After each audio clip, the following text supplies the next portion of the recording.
Neurolinguistics merupakan ilmu yang mempelajari hubungan antara bahasa dan otak. Seperti yang kita ketahui bersama, bahasa diproses di otak kita.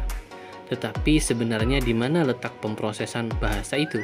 Apakah di seluruh bagian otak atau di bagian tertentu saja? Nah, Neurolinguistics akan menjawab pertanyaan ini.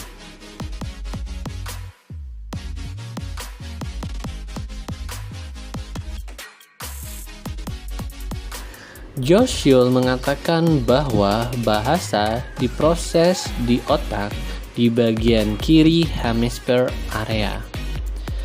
Dalam sebuah penelitian yang dinamakan decoding listening, menghasilkan kesimpulan bahwa suara yang masuk melalui telinga kanan akan langsung diproses di otak bagian kiri, yakni tempat memproses bahasa.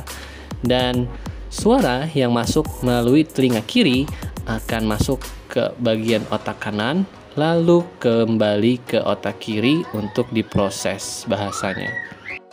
Penelitian ini merupakan bukti bahwa bahasa diproses di bagian kiri otak kita.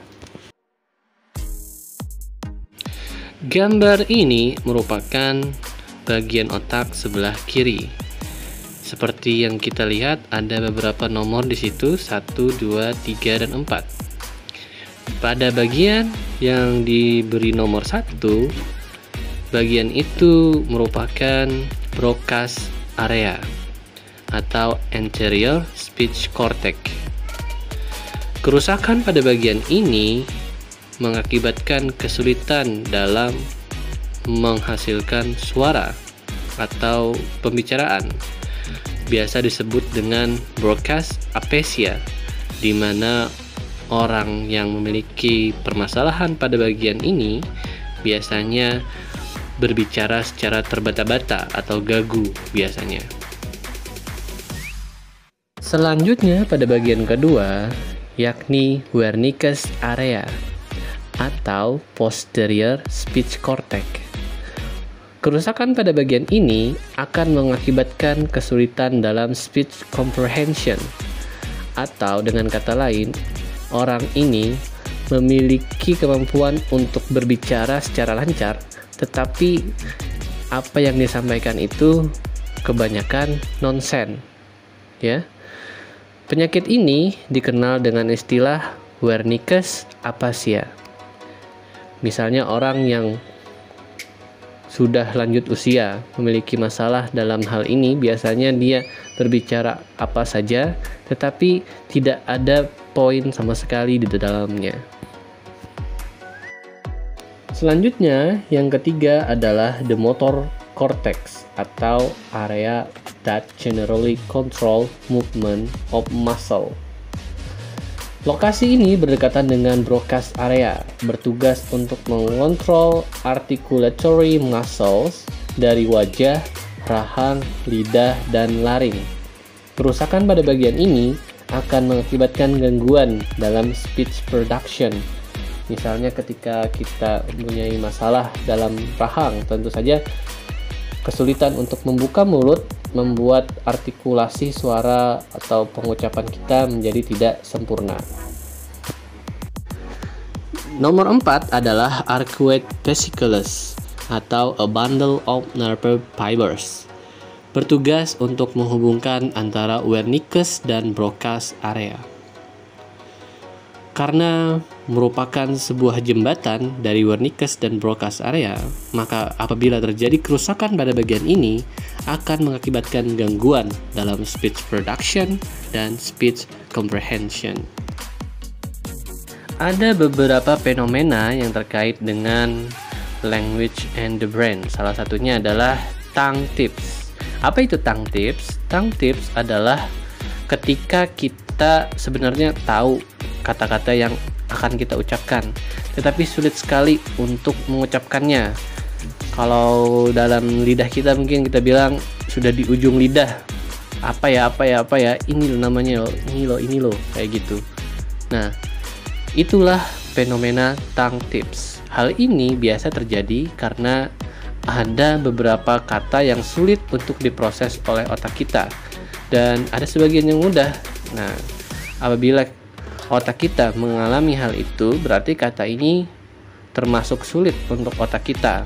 Biasanya kata yang sulit itu memiliki kemiripan dengan banyak kata, sehingga otak perlu lebih banyak waktu untuk mencerna perbedaan-perbedaannya.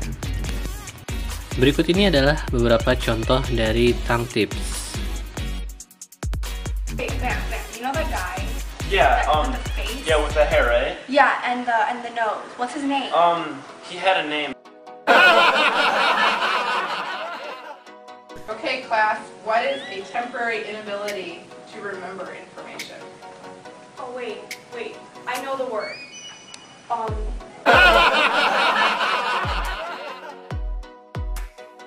Fenomena selanjutnya yakni adalah slips of the tongue.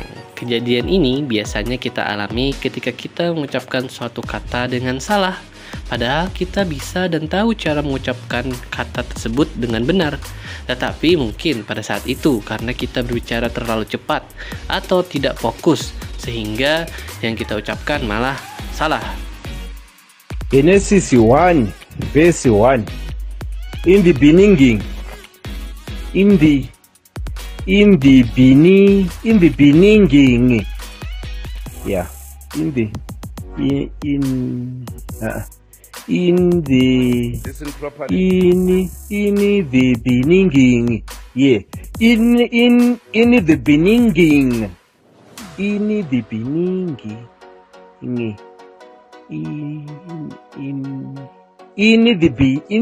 beginning.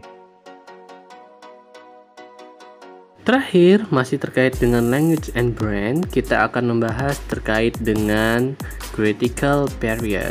Nah, apa itu critical period? Critical period adalah rentang waktu di mana anak ini diharuskan belajar bahasa pertamanya. Ya, jadi dalam rentang waktu sekian, seorang anak harus sudah belajar bahasa. Jika seorang anak ini tidak memperoleh bahasa pertamanya dalam critical period itu, maka para ilmuwan mengatakan hampir mustahil dia akan bisa berbahasa, ya. Jadi critical period itu berlangsung sejak bayi, sejak kecil hingga umur remaja, di mana pada masa bayi kita mendapat pengaruh bahasa pertama dari ibu dan lingkungan sekitar. Nah, seiring bertambahnya usia, maka kemampuan kita semakin baik, semakin fasih dalam berbicara, dalam berbahasa. Nah, seperti itu ya critical period pentingnya.